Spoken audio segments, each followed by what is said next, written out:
Imagine this kind of speed getting around on a train in Canada. A huge upgrade on the passenger trains that exist today.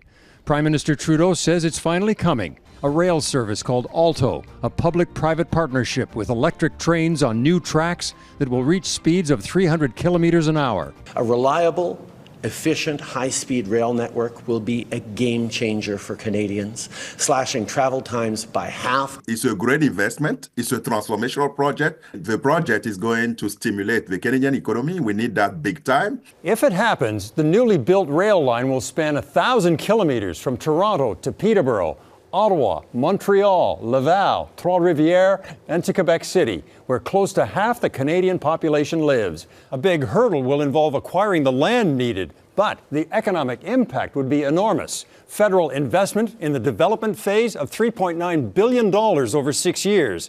During construction, some 51,000 jobs will be created. And when it's operational, an estimated boost to GDP of up to $35 billion annually. Plans going back 30 years looked at faster rail service from Windsor to Quebec City, but it's going to take a lot of work to get there. Political inertia and high costs always kicked those plans down the road. Now, with U.S. threats of high tariffs, a made-in-Canada mega project could tap Canadian resources. That's steel, aluminum, copper, resources we have that we can use here in Canada. We need to sort out very quickly is how we're going to stimulate our own economy with the uncertainty that we have. And this is probably the biggest ticket project we have to do that. So the calculus of this entire project and this conversation on high-speed rail has completely changed the last 2 months. Canadian rail projects like the LRT in Ottawa, the RAM in Montreal, and the still not operational Eglinton Crosstown in Toronto have been beset by either cost overruns or delays or both.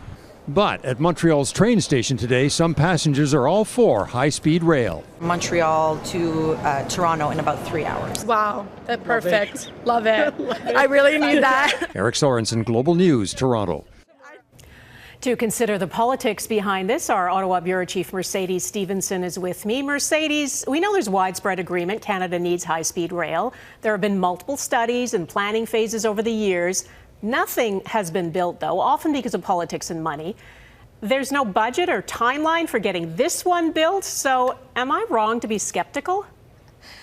I wouldn't call it skeptical, Donna. I would say you're being realistic. This is a project that is at least 4 to 5 years away from any kind of construction, according to the government's own timeline.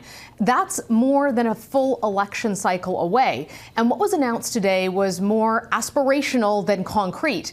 And at this point, a lot of government announcements fall into one of two categories. The first one is announcements that are effectively election promises, since we'll have a new prime minister within a couple of weeks and an election expected shortly after that.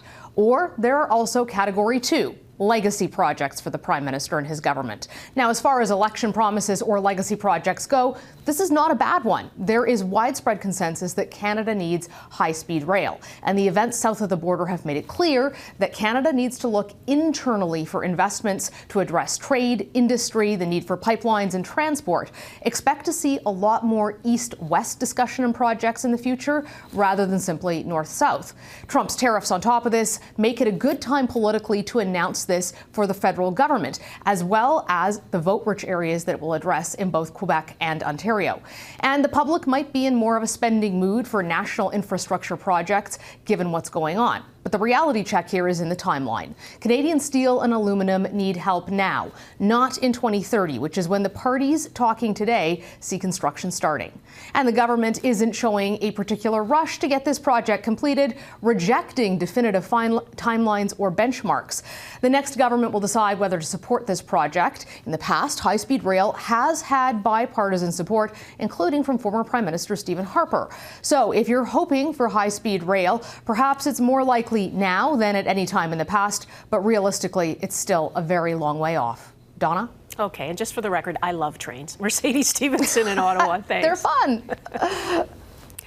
High-speed rail has been around since the 1960s. Japan created the first one. The so-called bullet train now operates over 3,000 kilometers of track there. China has since outpaced every other country, building the most extensive high-speed rail network in the world. It has an operating network reaching over 40,000 kilometers.